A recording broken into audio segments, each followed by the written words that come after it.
guys, may nadaanan ako doon, nanghihingi ng ano, ng bigas. Sana matuwa siya dito sa ano, konting bibigay ko. Ito lang makakayahanan ko. Ayan, abot na lang natin sa kanya.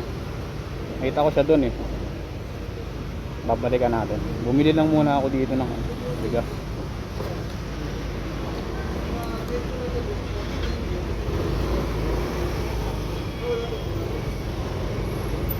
Sana nandun pa siya, kuya.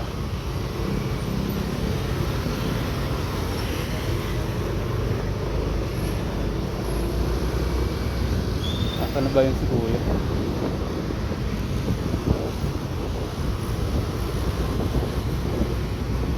Mahirap talaga yung buhay ngayon, lalo na pandemya ngayon. Kung kaya natin tumulong sa kapwa natin kahit sa maliit na paraan, gawin natin. Lahat naman tayo may pinagdadaanan, pero ayun, ito si kuya.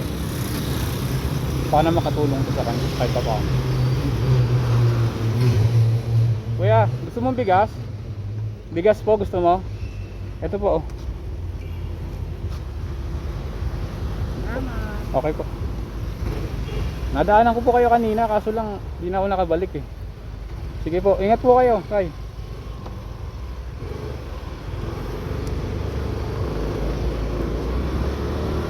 Yun, so nagbigay natin, naabutan natin si kuya doon. Kawawa naman. Yun nga guys, yung sinasabi ko, lahat naman tayo may mga pinagdadaanan sa buhay. Pero wag natin gawing dahilan yun para hindi tayo makatulong sa mga kapwa natin. Kahit pa paano makakatulong talaga tayo kung gugustuhin natin, kahit sa maliit na bagay lang. Yun, sana sumaya si tatay doon, napangiti natin siya doon sa nabigay natin na konting tulong bigas na yun. Sana matuwa siya.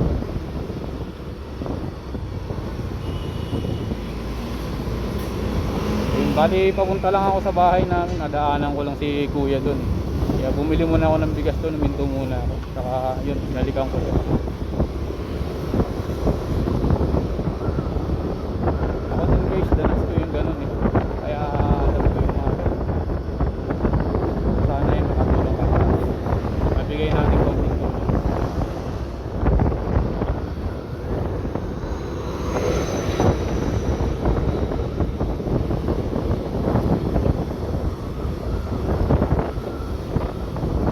Kita lang natin na umiti si tatay.